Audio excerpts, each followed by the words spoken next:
Bonjour, excellent vendredi du 29 janvier 2021 à chacun et à chacune.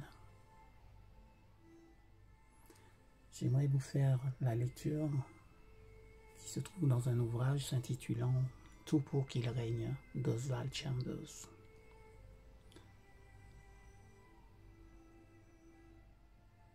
Alors le thème de ce mois, comment peut-on être si ignorant? Qui es-tu, Seigneur? Acte 26, verset 15. Ainsi m'a parlé l'Éternel quand sa main me saisit. Ésaïe chapitre 8, verset 11. Quand notre Seigneur nous parle, nous ne pouvons lui échapper. Il use de toute son autorité et saisit notre intelligence. Dieu vous a-t-il déjà parlé directement? Si oui, vous ne pouviez manquer l'insistance pénétrante avec laquelle il vous a parlé.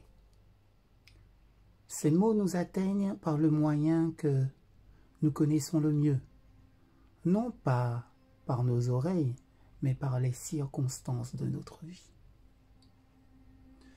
Dieu doit d'abord détruire notre confiance entêtée dans nos propres convictions.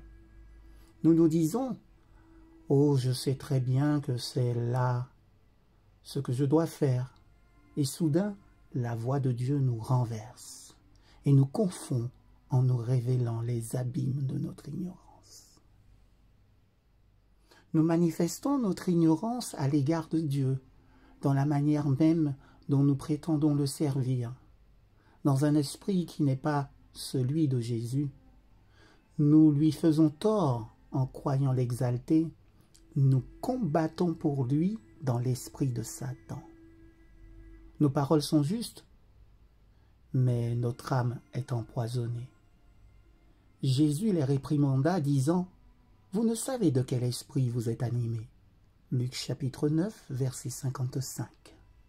L'Esprit de Dieu, lorsqu'il nous anime, se manifeste de la façon décrite dans 1 Corinthiens chapitre 13.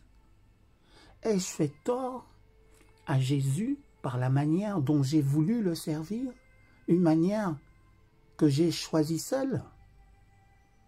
Si l'accomplissement de mon devoir blesse Jésus, alors ce devoir est une contrefaçon, la démonstration d'un esprit égoïste et non celle,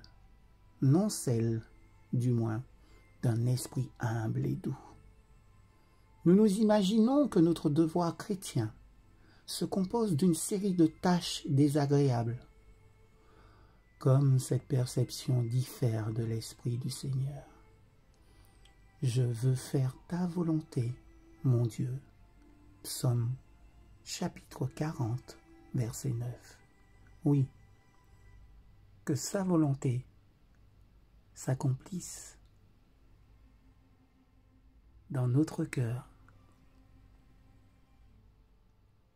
et non la nôtre. Puissent ces paroles nous accompagner durant cette journée et que sa grâce nous soutienne et que nous soyons trouvés irréprochables, parfaits, sous son regard béni. Bonne journée à chacun et à chacune.